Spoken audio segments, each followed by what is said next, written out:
Hey folks, it's Jim. Just wanted to go over, a lot of people having brake noise with their LECTRIC XP. I just wanted to go over some of the things that I know that seem to work for me. The main three reasons are for brake problems are improper tune or improper inspection on receipt of the bike. Not breaking in our disc brake systems. Yes, folks, we have to break in our disc brake systems, or they can lead to uneven wear, which then leads to harmonics, which is that loud noise that you hear.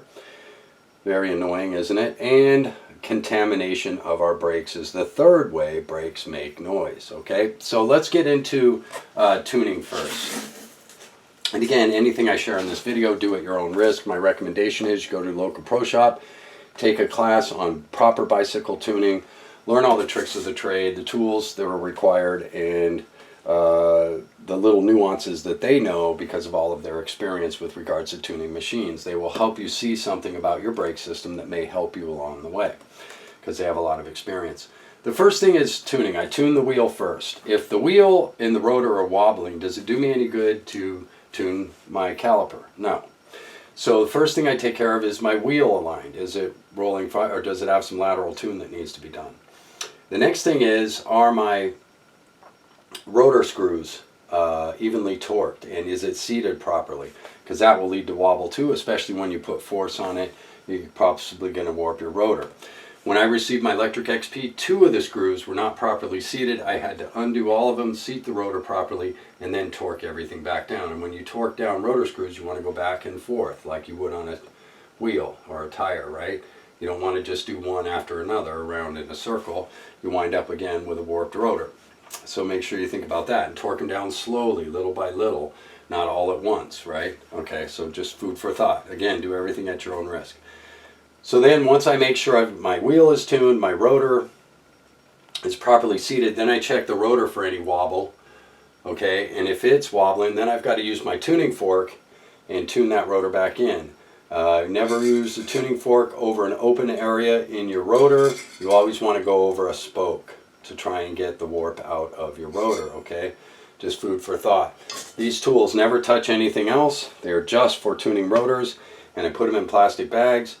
When I'm done, that way they stay clean and contaminant free. If I use a crescent wrench I've been working on the rest of the bike with to tune my rotors, there's possible contamination on that wrench, and I can transfer it to my rotor transfers it to the pads. Now I got to break down the whole system and decontaminate it, and that sucks to get the noise out, right? Okay, so, and contamination can sometimes happen from manufacturing processes. Okay, so that's how I properly tune it. The next thing is bike break-in. Okay, when we break in disc brakes, if you have tested your bike and you feel that the brakes are working effectively but they're noisy, now we do what's a disc brake break-in. Okay, and even if after I decontaminate brakes, I need to do a break-in process too. So once I feel confident the brake stopping power is there, I take the bike up to 12 miles an hour, drop it to 4 miles an hour, slowly pulling in the brake handle, getting several revolutions of the tire, thereby putting heat into the rotor and slightly metallicing the pads, getting metallic fibers into the pads, right? And I'll do that again 5 times minimum for each brake separately. So I'll do the front brake 5 times, then the rear brake 5 times. Then I'll go find a hill, and I'll take the bike up to 20 miles an hour, and I'll drop it down to 10 miles an hour, doing the same thing, slowly pulling in the brake, getting some heat into the rotors, transferring metallic to the pads, and that causes even wear on the rotor. Okay, and sometimes this process will help decontaminate a rotor area that was causing the harmonics and all that noise. And yes, it might get in the pad, but it may not be severe enough to continue the harmonics. The heat may take us out of it, okay? If not, we're going to obviously have to break it down and decontaminate, but right now we're just doing break-in. So then I'll do that 5 or so times on the front wheel and the rear wheel if it's involved too. Say both brakes need to be broken in. So that's proper break-in. So basically I'm doing 10 stopping evolutions, around over 100 revolutions, generating heat and transferring metallic matter to my pads. Okay, that's my goal here, to get these heated up a little bit and cause an even wear, and then hopefully that'll take care of my harmonics problem, which is that loud noise you hear. Okay, think of your brakes as a violin or any stringed instrument with a bow. This is your bow. This is your string. If this is not rosined up and proper, it's going to cause a hideous sound on our string, isn't it?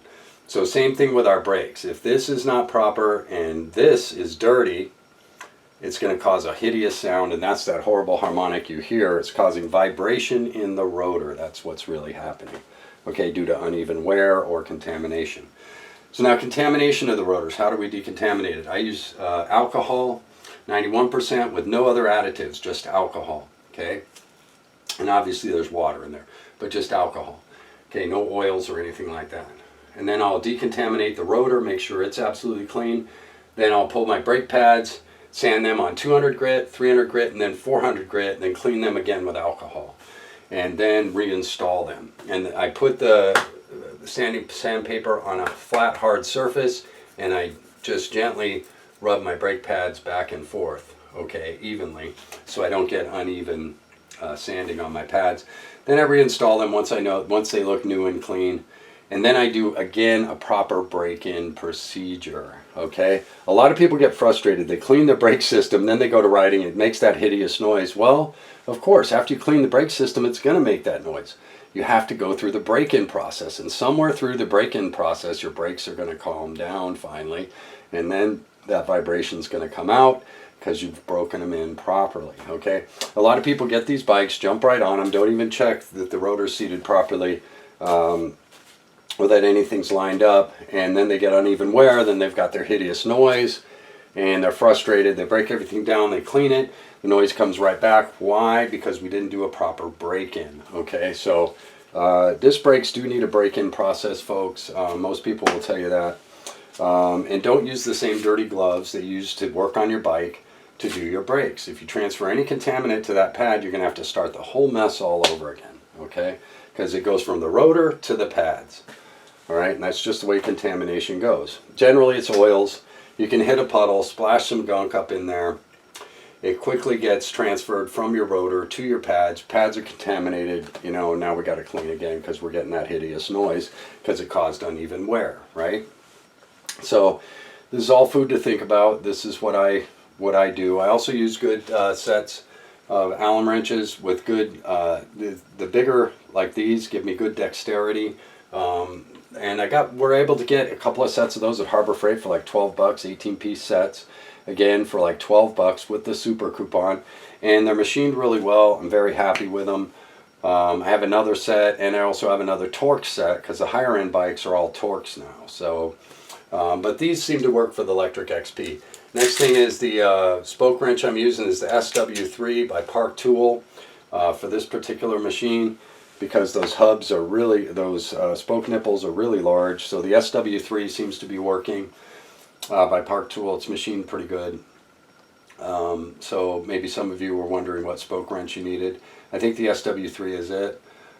Yeah, so I just wanted to share that. A lot of people are having frustrating experience with brakes. Remember, proper inspection and tune of our wheel, and make sure that the rotor is seated and torqued properly. Make sure there's no warp in the rotor. Then we tune our caliper, then we do our break-in, okay? And it's the same thing if we have to decontaminate our brake system because it got contaminated. We need to do a proper break-in. Most of the time, a proper break-in will take care of your noise problems if the bike is properly tuned and cleaned.